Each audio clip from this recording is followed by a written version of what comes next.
सावधान हो जाइए, क्योंकि अब बदमाश दरवाजा तोड़कर नहीं, रिश्तेदार बनकर आपके घर आ रहे हैं। जरा सोचिए, कोई शादी का रिश्ता लेकर आपके घर आए, आप उसे सम्मान से घर के अंदर बुलाए, पानी पिलाए और कुछ ही मिनटों बाद वही मेहमान देसी कट्टा निकालकर पूरे परिवार को बंधक बना ले। जी हाँ, धौलपुर में ठीक ऐसा ही हुआ। रिश्तेदारी का नकाब पहनकर आए बदमाशों ने दिन दहाड़े एक परिवार को बंधक बनाया, लाखों रुपए की नकदी और जेवरात लूट लिए और बड़े ही आराम से फरार हो गए। सबसे चौंकाने वाली बात यह है कि पुलिस को शक है कि इस वारदात की तैयारी 1-2 दिन नहीं बल्कि पूरे 1 महीने पहले से की जा रही थी। आखिर कैसे भरोसे को बनाया गया हथियार, देखिए हमारी एक खास रिपोर्ट। ये तस्वीरें धौलपुर की दुर्गा कॉलोनी की है। यहाँ रहने वाले इस परिवार को क्या पता था कि जिन लोगों का वे मेहमानों की तरह स्वागत कर रहे हैं, वही कुछ मिनट बाद उनकी जिंदगी का सबसे डरावना मंजर बनने वाले हैं। मंगलवार दोपहर करीब 2 बजे घर की घंटी बजती है। दरवाजा खुलता है। सामने 4 से 5 पुरुष, एक महिला और एक छोटा बच्चा खड़ा था। उन्होंने खुद को अलीगढ़ से आया रिश्तेदार बताया और कहा कि वे परिवार के बेटे शाहरुख को शादी के लिए देखने आए हैं।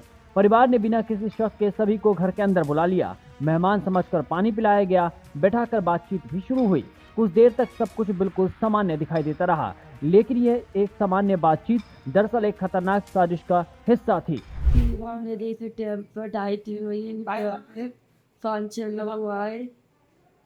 नहीं हम तो अलीगढ़ से आए हो, तुम्हारे बच्चे के रिश्ते के लिए आए हो। लगे भैया जॉब देने है तो तुम कैसे आए? बच्चे के बाप हमारे संग काम करते थे। मेरे भैया हम नहीं जानते तो लाके पानी दिया है मैंने।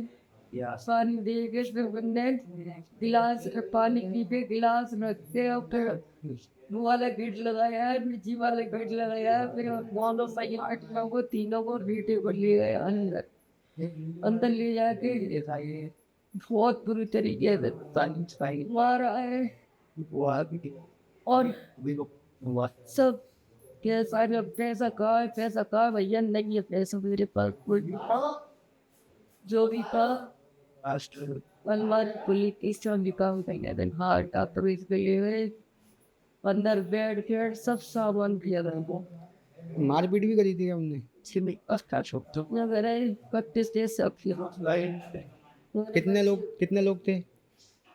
पापा जी आदमी थे, एक लेडीज की गुरका पैर के।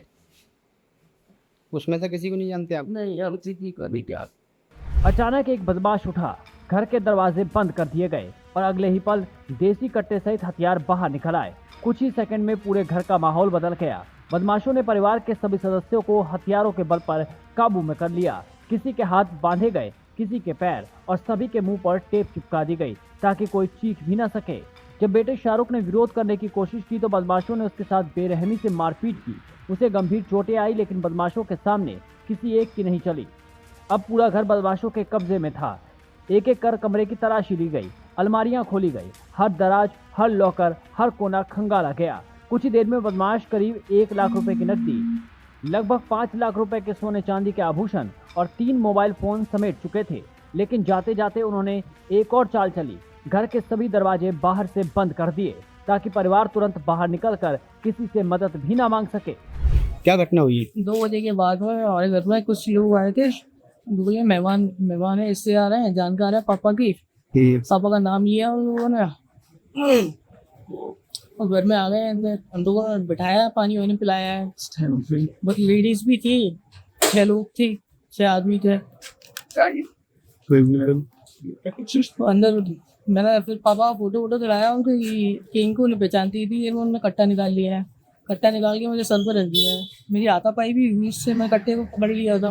फिर अंदर लिया के हम लोगों को, छोटी बहन थी, मम्मी थी, मैं था, तीनों को मुंह टेप से बांध दिया है, हाथ बांध दिए। इसे थोड़ी देर बाद छोटी एक और बहन आई, उसको भी इसे बांध के डाल दिया है और साथ पूरा घर तहस करने लायक। क्या क्या ले गए? करीब 1.5 से 1.5 लाख रुपए ले गए और चीजें वो रखी तो वो ले गए और तीनों के फॉल ले गए। तो आपको छोड़ा कैसे उन लोगों ने? छोड़ा नहीं, बंधा हुए थे हम लोगों ने आपस में हाथ खोले हैं, एक दूसरे के मुंह बोला है, तब बात है। पुलिस की सूचना दी इसकी? हाँ, पुलिस को शाम को सूचना दी इस चीज। बदमाशों के जाने के बाद काफी देर तक पूरा परिवार घर के अंदर ही बंधा रहा। किसी तरह एक दूसरे के हाथों की रस्सियां खोली गई। फिर पड़ोसियों की मदद से पुलिस को सूचना दी गई। सूचना मिलते ही निहालगंज थाना पुलिस मौके पर पहुंची, घटनास्थल का निरीक्षण किया और आसपास लगे सीसीटीवी कैमरों की फुटेज खंगाली गई। प्रारंभिक जांच में आरोपी कैमरों में कैद हुए हैं और अब पुलिस उनकी पहचान करने में जुटी है। लेकिन जांच के दौरान जो बात सामने आई उसने इस पूरी वारदात को और भी ज्यादा चौंकाने वाला बना दिया। परिवार की बुजुर्ग महिला ने पुलिस को बताया कि ये लोग करीब 1 महीने पहले भी उनके घर गए थे। उस समय मकान में निर्माण कार्य चल रहा था, इसलिए वे बाद में आने की बात कहकर वापस लौट गए। यानी पुलिस को अब शक है कि बदमाश पहले घर की रेकी करने आए थे। उन्होंने परिवार की दिनचर्या देखी, घर की बनावट समझी और फिर पूरी योजना बनाकर रिश्तेदार बनकर दोबारा पहुंचे।